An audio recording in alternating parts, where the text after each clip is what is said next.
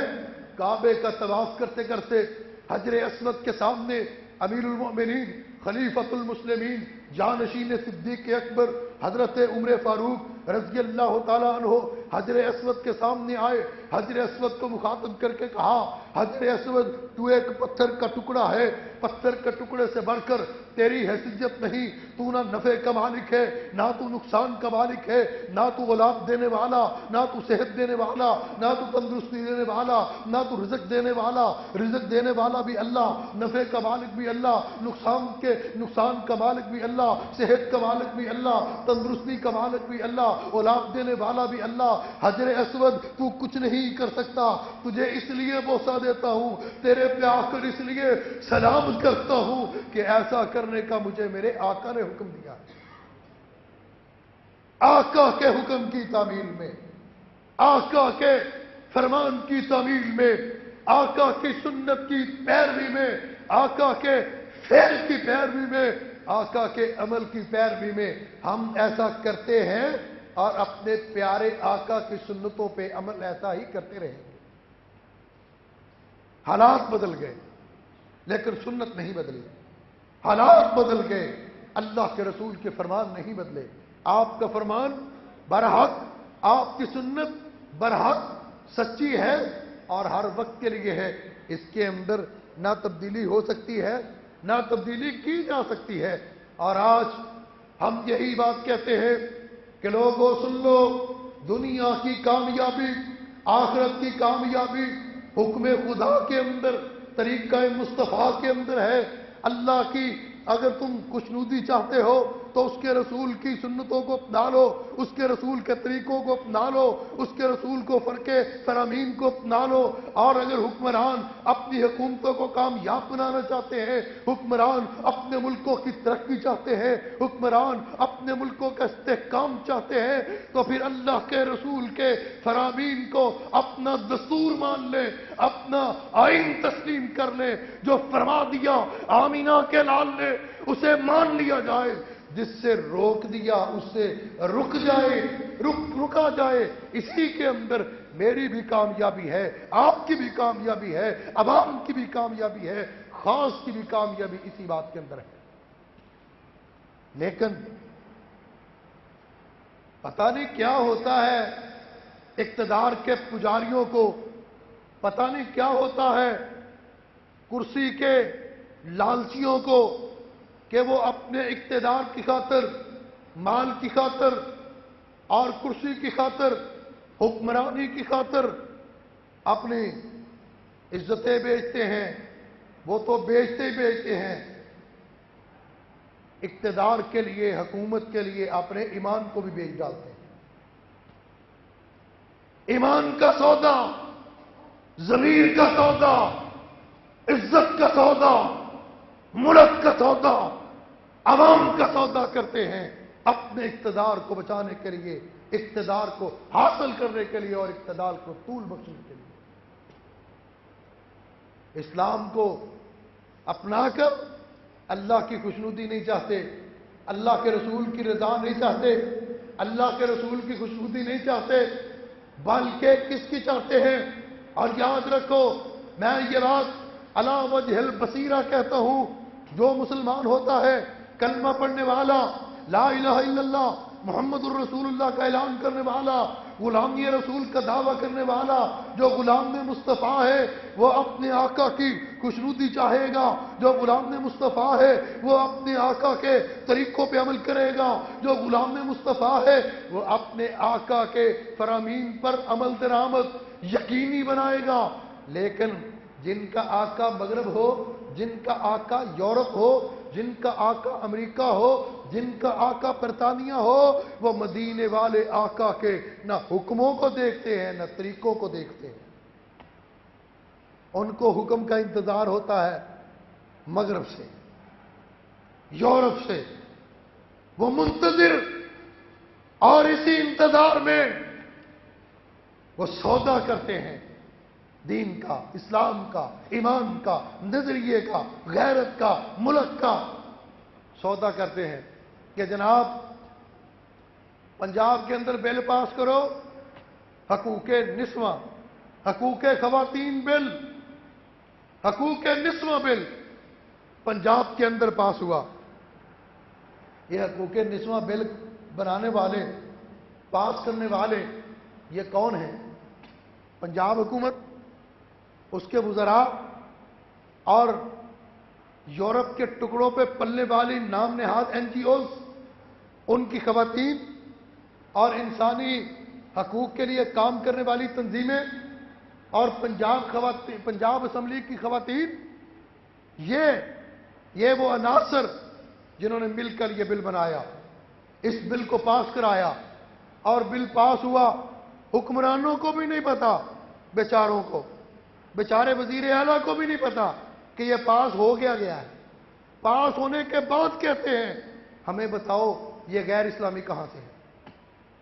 جب یہ بل بنایا گیا نہ کسی عالم دین سے مشورہ کیا، نہ کسی مفتی سے رائے لی، اور چلو حکمرانوں اہل حدیثوں سے نہ رائے لیتے، حنفیوں سے لے لیتے، حنفیوں میں بھی دیوبندیوں کی رائے کو نہ مانتے، اور اپنے بریلویوں کے مولویوں کو بلا کر ان کو حلوے کھلا کر کوئی ان سے ہی پوچھ لیتے کہ یہ پاس کرنے لگے ہیں، یہ بنانے لگے ہیں، یہ قانون کا حصہ بنانے لگے ہیں، بتاؤ تو صحیح کیا یہ کوئی اسلام کے خلاف تو نہیں؟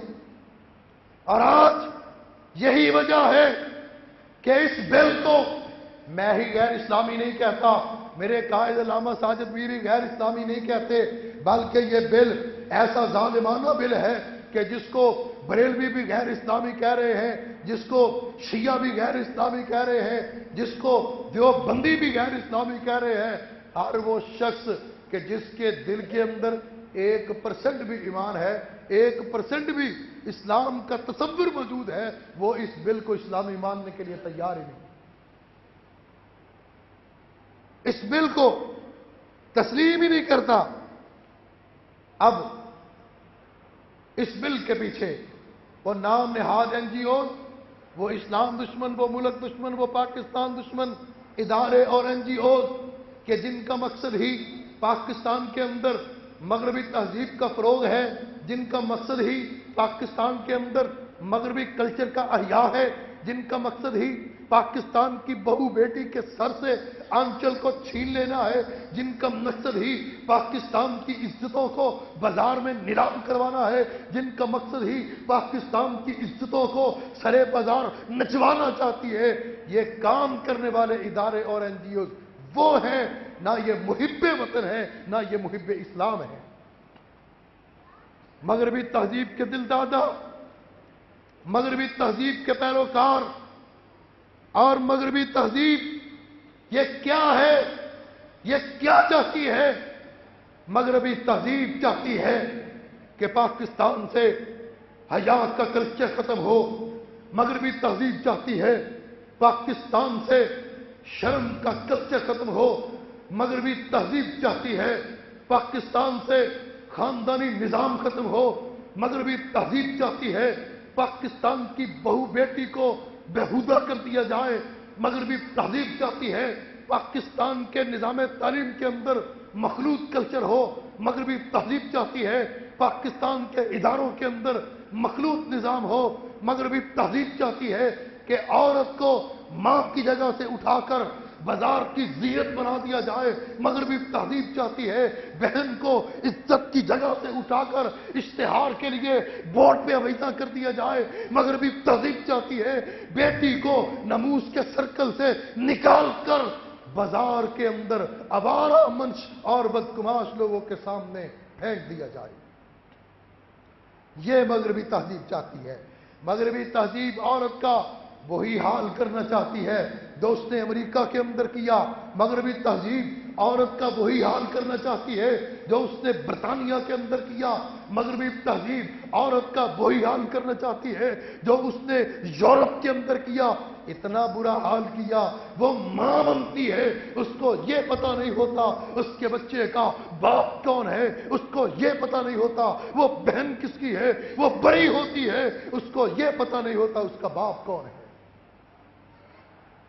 یہ کلچر, یہ نظام, یہ تہذیبیں, یہ رویے پاکستان کے اندر وہ لانا چاہتے ہیں. کون لانا چاہتے ہیں؟ جو پاکستان کے دشمن ہیں. کون لانا چاہتے ہیں؟ جو نظریہ پاکستان کے دشمن ہیں. کون لانا چاہتے ہیں؟ جو اسلام کے دشمن ہیں. کون لانا چاہتے ہیں؟ جو اللہ اور اس کے رسول کے دشمن ہیں. اللہ اور اس کے رسول کے ساتھ محبت کرنے والے کل بھی زندہ تھے, آج بھی زندہ ہے. اللہ اور اس کے رسول کے نام پر مرنے والے کل بھی زندہ تھے, آج بھی زندہ ہے. اللہ اور اس کے رسول پر جانے کے نام پر جانے قربان کرنے والے کل بھی زندہ تھے, آج بھی زندہ ہے. انشاءاللہ اس ملک کے اندر اللہ اور اس کے رسول کے دشمنوں کا نظام نہ کل چلا تھا, نہ انشاءاللہ آئندہ چلنے دیا جائے گا. قانون بناتے ہیں, جمہوریت, آزادی رائے, آزادی رائے کا شور, آزادی رائے, آزادی رائے. شام کے وقت, مغرب کے بعد یہ کچھ دکاندار اور تاجر تماشے لگانے کے لیے بیٹھ جاتے ہیں ٹی وی چینلوں پر. آزادی اظہار رائے کے نام پر ٹی وی چینلوں پہ بیٹھ کے وہ دکانداریاں چمکانے والے, وہ تماش بین, وہ پنجابی میں وہ ڈمرو بجانے والے, تماشا لگانے والے, وہ مداری, جمہوریت اور آزادی اظہار رائے کی بات کرنے والے اور آزادی اظہار رائے کے نام پر اسلام کے اوپر تیر برسانے والے, اسلام کی تعلیمات پہ نشتر زنی کرنے والے اگر اتنے ہی جمہوریت کے علمبردار ہیں, اتنے ہی آزادی اظہار رائے کے وہ علمبردار ہیں, تو ٹی وی چینلوں پر پھر مفتیان کو کیوں نہیں بلاتے؟ ٹی وی چینلوں پر اس موقف کے اندر علماء کو کیوں نہیں بلاتے؟ علماء کا موقف, خطباء کا موقف, ائمہ کا موقف, محدثین کا موقف. کیا علماء کا جو بیان ہے وہ آزادی اظہار رائے نہیں؟ علماء کی گفتگو آزادی اظہار رائے نہیں؟ قرآن کی تلاوت کرنا کیا یہ آزادی اظہار رائے نہیں؟ احادیث پڑھ کے سنانا آزادی رائے نہیں؟ صحابہ کے اقوال کو نقل کرنا کیا آزادی اظہار رائے نہیں؟ آزادی اظہار رائے صرف امریکہ کی وکالت کا نام ہے؟ آزادی اظہار رائے صرف برطانیہ کی غلامی کرنے کا نام ہے؟ آزادی اظہار رائے صرف یورپ کے لیے وکالت اور دلال کرنے کا نام ہے؟ اگر اس چیز کا نام آزادی اظہار رائے ہے تو پھر ہم ایسی آزادی اظہار رائے کو نہ کل مانتے تھے نہ آج مانتے ہیں. عجیب آزادی اظہار رائے ہے. یک طرفہ ٹریفک چلاتے ہیں بیٹھ کر, جو نام لحاظ لبرل, سیکولر اور سوشلزم کو ماننے والے جو دین بیزار لوگ ہیں, دین دشمن لوگ ہیں, ان کو بیٹھ کر ان سے دین کے بارے میں فتوے لیتے ہیں, جن کو دین کی ابجد کا پتہ نہیں, جن کو دین کے بے کا. اور میں کہا کرتا ہوں کہ دنیا کے اندر سب سے مظلوم ترین دین اسلام ہے, سب سے مظلوم ترین دین اسلام ہے. اس لیے کہ جو لوگ دین کی ابجد کو نہیں جانتے, دین کی الف بے کو بھی نہیں جانتے, جن کو قرآن دیکھ کے بھی پڑھنا نہیں آتا, وہ دین اسلام کے بارے میں ٹی وی چینلوں پہ بیٹھ کے فتوے دے رہے ہوتے, بلکہ مفتی ہی نہیں بلکہ مجتہد بنے ہوتے ہیں, مجتہد بنے ہوتے. اور وہ لوگ کہ جن کو پتہ ہی نہیں دین کیا ہے, اسلام کیا ہے, اللہ اور اس کے رسول کی ذات کیا ہے, ان کی حیثیت اور شخصیت کیا ہے, وہ لوگ پھر ایسے بل پاس کرواتے ہیں, پھر ایسے قانونوں کی جو خلاف اسلام ہیں, جو خلاف قرآن ہیں, جو خلاف حدیث ہیں, جو خلاف سنت ہیں, پھر ان کی بیجا وکالت کرتے ہیں جھوٹے دلائل کے ساتھ. اور پھر اس بل کے اندر کہا جاتا ہے, پوچھا جاتا ہے, جی بتائیں تو صحیح کہ یہ بل ہے کیسے غیر اسلامی, یہ بل کی کون سی دفعہ اسلام کے خلاف ہے. میں کہتا ہوں حکمرانوں اور حکمرانوں کے وزیروں, مشیروں, اور یورپی تنہاؤں پہ پلنے والوں اور ان کی ہڈیوں کو کھانے والوں، ذرا یہ تو بتاؤ، جب تم نے یہ خواتین بل پنجاب اسمبلی سے پاس کیا، تم نے یہ بل بنایا، بل کو بناتے وقت، بل کو پاس کرتے وقت بتاؤ تو صحیح قرآن کی کس آیت کو مد نظر رکھا تھا، ہر کس حدیث کو مد نظر رکھا تھا، پاک پیغمبر کے کس پاک پیمان کو تم نے سامنے رکھ کر، کس قرآن کی آیت کو نص کے طور پر لے کر اور حدیث کو بطور نص لے کر، بطور رہنمائی لے کر تم نے یہ بل بنایا؟ بتاؤ تو صحیح کون سی قرآن کی آیت ہے وہ، کون سی حدیث ہے؟ چلو قرآن اور آیت کو، حدیث کو تو تم مانتے ہی نہیں، تمہیں آتا ہی نہیں پڑھنا، تمہارا اس کے ساتھ تعلق ہی کوئی نہیں۔ پاکستان کے آئین کا تم نے حلف اٹھایا ہے، پاکستان کے آئین کی تم نے قسم کھائی ہے۔ بتاؤ جب تم نے بل بنایا، اس پورے بل کے اندر پاکستان کے آئین کا ذکر کیا ہو، پاکستان کے آئین کے کسی آرٹیکل کا ذکر کیا ہو، پاکستان کے آئین کی کسی ایک شیک، ایک دفعہ کا ذکر کر کے تم نے کہا ہو کہ اس کی تشریح میں ہم یہ قانون پاس کروا رہے ہیں؟ تم نے قرآن کو معاذ اللہ پسے پس ڈال ڈالا، تم نے حدیث مصطفیٰ کو پسے پس ڈال دیا، اور تو اور تم نے پاکستان کے قانون کو پسے پشت ہی نہیں ڈالا، بلکہ تم نے پاکستان کے قانون کو پاؤں تلے روند ڈالا، پاؤں تلے روند کے تم آگے گزر گئے اپنے اقتدار کے لیے، اپنی کرسی کے لیے۔ اور کہا گیا اس بل کے اندر یہ بات لکھی گئی اور اس کا آغاز کیا گیا کہ اصناف کے مابین مساوات قائم کی جائے گی، مرد اور عورت کے درمیان مساوات قائم کی جائے گی، مرد اور عورت کو ایک درجہ دیا جائے گا، مرد اور عورت کا ایک ہی مقام ہوگا، جبکہ اللہ کا قرآن کہتا ہے الرجال قوامون علی النساء، اللہ کا قرآن کہتا ہے للرجال علیہن درجہ، مرد کا درجہ عورت سے زیادہ ہے۔ الرجال قوامون علی النساء، سورہ نساء 5واں پارہ، اللہ کہتے ہیں ہم نے مردوں کو عورتوں پہ فوقیت عطا فرمائی ہے، افضلیت عطا فرمائی ہے، برتری عطا فرمائی ہے۔ تم کہتے ہو ہم برابر کریں گے، ہم برابر سمجھتے ہیں۔ کیا یہ قرآن کے خلاف نہیں؟ قرآن کی آیت کے خلاف نہیں؟ سورہ نساء کے خلاف نہیں؟ سورہ بقرہ کے خلاف نہیں؟ قرآن کچھ کہہ رہا ہے، قرآن کی آیات کچھ کہہ رہی ہیں، اور پھر تم کہتے ہو کہ جی نہیں دونوں برابر ہیں، دونوں برابر۔ تمہیں دونوں کی برابری کا اگر خیال ہوتا تو صرف تحفظ خواتین بل نہ ہوتا، تحفظ مردہ بل بھی ہوتا۔ مردوں کے کوئی حقوق نہیں، صرف عورتوں کے حقوق ہیں۔ تمہیں عورتوں کے حقوق کا بڑا فکر ہے، یہ بیچارے مرد جن کا سارا دن استحصال ہوتا ہے، جن کا تمہاری حکومتیں استحصال کرتی ہیں، تمہارے سرکاری ادارے جن مردوں کا استحصال کرتے ہیں، جن کو سارا دن بجلی کے بلوں کے لیے لائنوں میں کھڑا ہو کر ذلیل ہونا پڑتا ہے، پنشنیں لینے کے لیے بینکوں کی لائنوں میں ذلیل ہونا پڑتا ہے، جن کو گیس کے بل ٹھیک کروانے کے لیے تمہارے دفاتر کے ہزاروں چکر کاٹنے پڑتے ہیں، جن کو اپنے پاسپورٹ بنوانے کے لیے، شناختی کارڈ بنوانے کے لیے، جن کے ساتھ تمہارے سرکاری ملازم جانوروں سے بھی بدتر سلوک کرتے ہیں، تم نے کبھی ان بیچارے مردوں کا تو سوچا نہیں؟ عورتوں کی تم کو بڑی فکر پڑ گئی۔ کیا یہ مرد انسان نہیں؟ تم مساوات کی بات کرتے ہو، انصاف کی بات کرتے ہو، برابری کی بات کرتے ہو، اور برابری کی بات کرتے ہو، عورت کو اٹھا کے مرد کے مقام پہ لاتے ہو اور مرد کو اٹھا کے عورت سے ذلیل کر دیتے ہو۔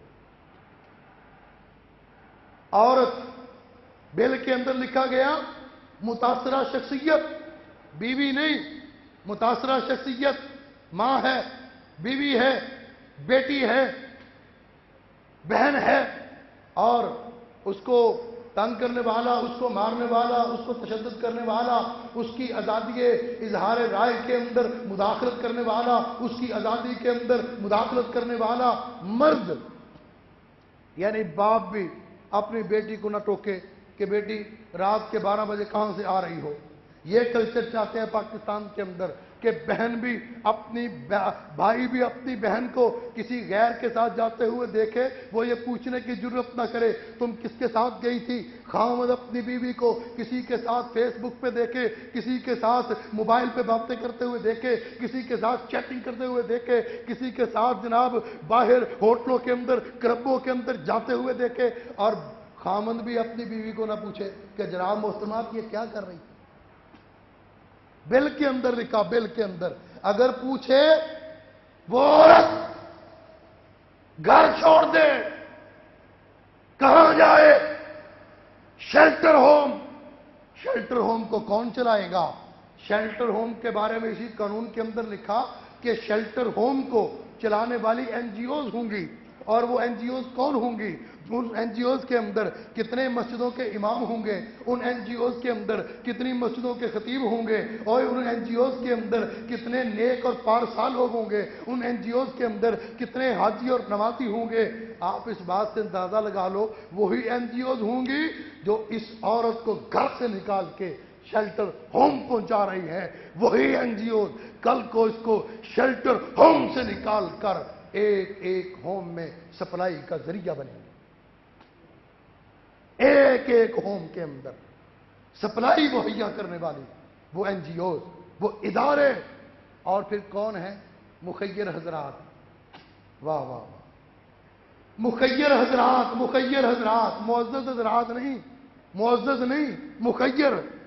جو پیسہ دے گا وہ عورت کو ساتھ لے جائے گا, جو پیسہ دے گا وہ عورت سے ملاقات کرے گا, جو خرچ کرے گا, جو عورت کو فیسیلیٹیٹ کرے گا, سہولتیں دے گا, وہ عورت کے پاس جائے گا. اور اس قانون کے اندر لکھا کہ اس متاثرہ عورت کا خاوند وہاں نہیں جا سکتا, اس کا بھائی وہاں نہیں جا سکتا, اس کا بیٹا وہاں نہیں جا سکتا, اس کا خاوند وہاں نہیں جا سکتا, وہاں نہیں جا سکتا, اس کے خاندان کا کوئی فرد بھی نہیں جا سکتا. کون جا سکتا ہے؟ این جی اوز کے لوگ, مخیر حضرات. پولیس والے, پولیس والے, محکمہ پولیس والے, یہ اس عورت سے مل سکتے ہیں. اس عورت سے اس کا باپ نہیں مل سکتا, بھائی نہیں مل سکتا, خاوند نہیں مل سکتا, بیٹا نہیں مل سکتا. یہ لوگ اس سے مل سکتے ہیں, یہ لوگ ملاقاتیں کر سکتے ہیں. ایسا گندا قانون کہ مرد کو ذلیل کر کے رکھ دیا. آج کہا جاتا ہے جناب کہ جی عورت پر تشدد کا مرد ذمہ دار ہے. میں کہتا ہوں مرد ذمہ دار نہیں, مرد بھی ہوگا لیکن مرد 10% ذمہ دار, 90% عورت ذمہ دار. اس لیے نہیں کہ میں مرد ہوں, حقیقت کی بات کرتا ہوں, حقائق بیان کرتا ہوں. عورت پر اگر تشدد ہو, عورت کے خلاف اگر کوئی بدتمیزی ہو تو اس کے 90% ذمہ دار عورتیں ہیں. کیسے؟ مرد گھر آتا ہے, ماں اپنی بہو کے خلاف اپنے بیٹے کے کان بھرتی ہے, دیورانی اپنے بھائی کے خلاف اپنی بھابھی کے خلاف بولتی ہے, جیٹھانی اپنی بھابھی کے خلاف زہر اگلتی ہے, بہن اپنی بھابھی کے خلاف اس مرد کے کانوں میں زہر گولتی ہے. وہ اپنی بیوی کے خلاف کبھی ماں کی بات سنتا ہے, ماں بھی عورت ہے, کبھی اپنی دیورانی کی بات سنتا ہے, وہ بھی عورت ہے, کبھی جیٹھانی کی بات سنتا ہے, وہ بھی عورت ہے, کبھی بہن نند کی بات سنتا ہے, وہ بھی عورت ہے. یہ ساری عورتیں مل کر ایک مرد کو برگلاتی ہیں, یہ ساری عورتیں مل کر ایک مرد کا استحصال کرتی ہیں, یہ ساری عورتیں مل کر ایک مرد کے کان بھرتی ہیں. ان عورتوں کے مجبور کرنے پر پھر مرد مجبور ہوتا ہے اپنی بیوی پر ہاتھ اٹھانے کے لیے. کیا ایسا نہیں ہے؟ کیا نند اور بھابھی کی لڑائی میں مرد نہیں پستا؟ کیا ساس اور بہو کی لڑائی میں مرد نہیں پستا؟ یہ مرد بیچارہ جائے تو کدھر جائے؟ ماں کی سنے تو بیوی برا کہتی ہے, بیوی کی بات کو مانے تو ماں رن مرید کہتی ہے. تمہیں عورتوں کا بڑا خیال ہے, عورتوں کے حقوق کا خیال ہے, مردوں بیچاروں کا کوئی خیال ہی نہیں, مرد کا پتہ ہی نہیں. اور قرآن نے کہا وَلِلرِّجَالِ عَلَيْهِنَّ دَرَجَةٌ، قرآن نے کہا الرجال قوامون علی النساء۔ تم کہتے ہو گھر کو چھوڑ کے شیلٹر ہوم میں چلے جاؤ، اللہ کے پاک پیغمبر نے ہمیں جو قرآن سنایا اس قرآن کے اندر یہ حکم ہے کہ مرد اپنی عورت کو طلاق دے، طلاق دینے کے بعد جب تک عدت نہ گزر جائے اس وقت تک عورت نہ اس گھر سے نکل سکتی ہے، نہ اس گھر سے عورت کو کوئی نکال سکتا ہے۔ قرآن تو یہ کہتا ہے کہ جھگڑا ہو گیا میاں بیوی کا، ہو سکتا ہے جھگڑا، ہو جاتے ہیں جھگڑے، گھروں کے اندر جھگڑے ہو جاتے ہیں، جھگڑا ہونا کوئی بڑی بات نہیں، پھر نوبت بڑھ گئی، طلاق تک نوبت آ گئی، اور قرآن کہتا ہے اگر طلاق تک نوبت آ گئی، طلاق دینے کے بعد بھی تم عورت کو گھر سے نہیں نکال سکتے، طلاق دینے کے بعد بھی عورت خود گھر سے نہیں نکل سکتی، وہ عدت بھی اسی اپنے شوہر کے گھر کے اندر پوری کرے۔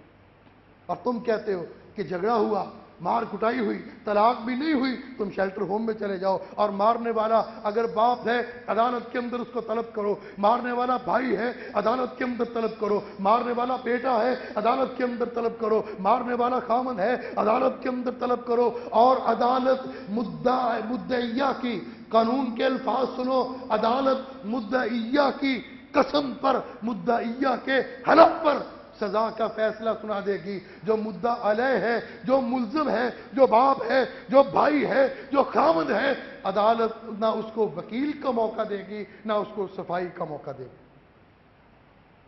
پھر کہتے ہیں سارا قانون اسلامی ہے، بتاؤ کون سی شے کے خلاف اسلام ہے؟ اور پھر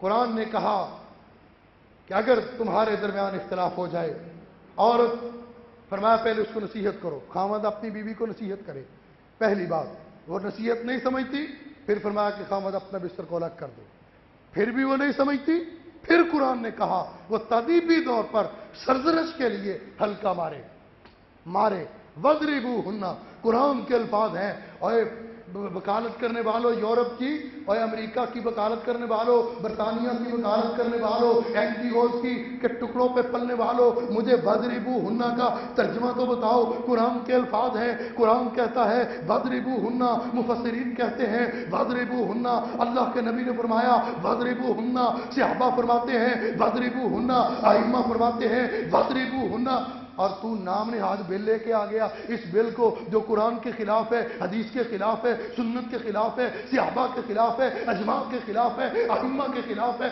امت کے خلاف ہے، اور پھر ٹی وی چینل پہ آ کے مونچھوں کو بس دے کے پوچھتا ہے بتاؤ کہاں سے غیر اسلامی ہے؟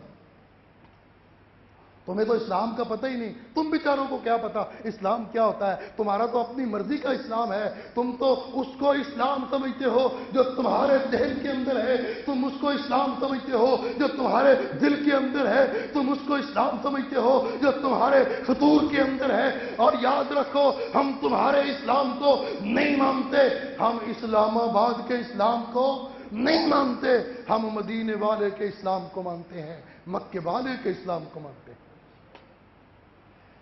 تمہیں تمہارا اسلام آباد کا اسلام مبارک، اور ہمیں مکے اور مدینے کا اسلام مبارک۔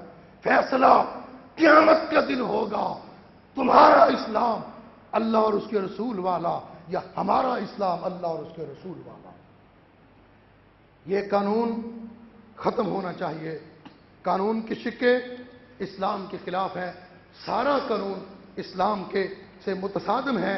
اگر تمہیں عورت کے حقوق کا اتنا ہی خیال ہے، آخری بات کہتا ہوں، تو پھر تم پاکستان کے اندر جو 3 طلاقیں بیک وقت دی جاتی ہیں اس کو ختم کرو، طلاق کا صحیح قانون لاگو کرو۔ طلاق کا دیکھو، عورت کے استحصال کی بات کرتے ہیں، عورت کی زیادتی کی بات کرتے ہیں، عورت کے تشدد کی بات کرتے ہیں۔ آج میں ان مولویوں سے بھی پوچھنا چاہتا ہوں، مولویوں مجھے بتاؤ طلاق مرد دیتا ہے، حلالہ عورت کا کرواتے ہیں؟ کیا یہ عورت کے ساتھ زیادتی نہیں؟ کیا یہ عورت پہ ظلم نہیں؟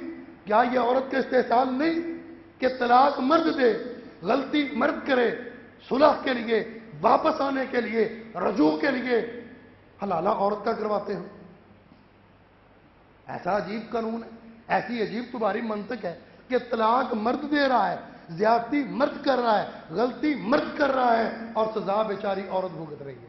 حلالے کے لیے قربانی عورت دے رہی ہے، حلالے کے لیے قربانی کا بکرا عورت کو بنایا جا رہا ہے۔ اس لیے پاکستان کے اندر اسلامی قانون کو نافذ کیا جائے، پاکستان کے اندر اسلامی تعلیم و تربیت کا فروغ دیا جائے، طلاق کے مسائل کو نصاب تعلیم کے اندر شامل کیا جائے، میاں بیوی کے احکامات جو اللہ اور اس کے رسول نے قرآن و حدیث کے اندر ارشاد فرمائے ان کو اسلامی نظام تعلیم کا اور پاکستان کے نصاب تعلیم کا حصہ بنایا جائے۔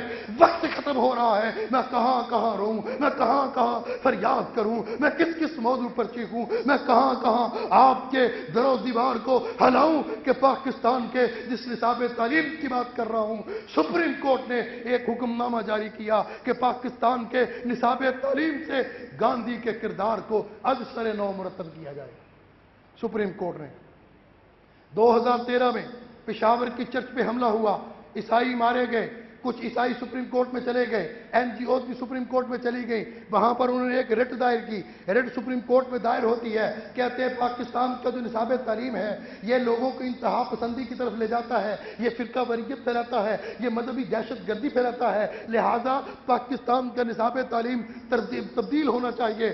سپریم کورٹ نے عیسائیوں کی درخواست کو سنا، غیر ملکی اور اسلام دشمن این جی اوز کی درخواستوں کو وصول کیا، وصول کرنے کے بعد اس نے کیس کو سماعت کیا، کیس کو خفیہ رکھا، اوپن نہیں کیا، اور لوگوں پاکستان کے اندر آج اسلام اتنا مظلوم ہو چکا، اسلام اتنا مجبور ہو چکا، پاکستان کی عدالت عظمیٰ بھی فیصلے کرتی ہے، کیس سنتی ہے، خفیہ طور پر اس کے اندر مسلمانوں کو فریق نہیں بنایا گیا، کسی اسلامی تنظیم کو فریق نہیں بنایا گیا، کسی مولوی کو نہیں چنا گیا، کسی مذہبی جماعت کو اس کے اندر فریق نہیں بنایا گیا، کانوں کان خبر نہیں ہوئی، فیصلہ دے دیا، یک طرفہ فیصلہ سپریم کورٹ دیتی ہے کہ پاکستان کے نصاب تعلیم کے اندر لکھو کہ حضرت ابراہیم علیہ السلام، حضرت داؤد علیہ السلام، حضرت موسیٰ علیہ السلام، حضرت عیسیٰ علیہ السلام کا جو مذہب تھا، جو دین تھا، جو احکامات تھے، جو تعلیمات تھی، وہی محمد الرسول اللہ کی۔ سپریم کورٹ نے یہ فروری 2014 میں یہ فیصلہ دیا اور پھر لکھا کہ پاکستان کا نصاب تعلیم تبدیل کیا جائے، اور اس کے اندر گاندھی کے بارے میں جو پہلے لکھا گیا کہ گاندھی اسلام کا دشمن تھا، مسلمانوں کا دشمن تھا، دو قومی نظریے کا دشمن تھا، اس کو ختم کیا جائے، گاندھی کے حالات کو بدل کے پیش کیا جائے، عیسائیوں کے حالات کو بدل کے پیش کیا جائے، اور پاکستان کے نصاب تعلیم کے اندر سپریم کورٹ ہدایت دے رہی ہے۔ لوگوں ظلم کی بات دیکھو، سپریم کورٹ یہ ہدایت دے رہی ہے کہ پاکستان کے نصاب تعلیم کے اندر لکھا جائے کہ پاکستان بنانے میں اقلیتوں کا بڑا کردار تھا، اقلیتوں کا۔ عیسائیوں سے ہم آزادی کے لیے لڑ رہے تھے، عیسائیوں سے اور ہندوؤں سے الگ ہونے کے لیے دو قومی نظریہ پیش کیا جا رہا تھا، وہ کہتے ہیں نہیں، پاکستان بنانے میں اقلیتوں کا بڑا کردار ہے۔ ہر طرف بکھری پڑی ہے داستان میری، کس کو سناؤں، کیا سناؤں، کون سی بات سناؤں؟ اگر واقعتاً حکمران عورت کا استحصال کا خاتمہ چاہتے ہیں تو پھر جائیداد میں سے جو عورت کو حصہ نہیں دیا جاتا اس پر قانون سازی کی جائے، جہیز پر مکمل پابندی لگائی جائے۔ اللہ کے رسول نے فرمایا کہ میں اگر اللہ کے سوا کسی کو سجدے کا حکم دیتا، میں عورت کو حکم دیتا کہ اپنے خامن کو سجدہ کرے، وہ کیسے برابر کر رہے ہیں میاں اور بیوی کو؟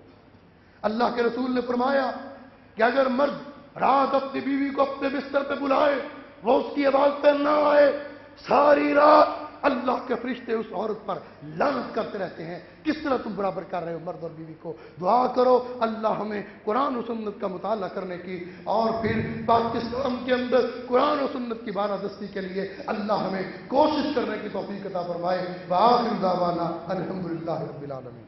کتاب اللہ حدیث مصطفیٰ کی ترجمان، مرکزی جمعیت اہل حدیث پاکستان۔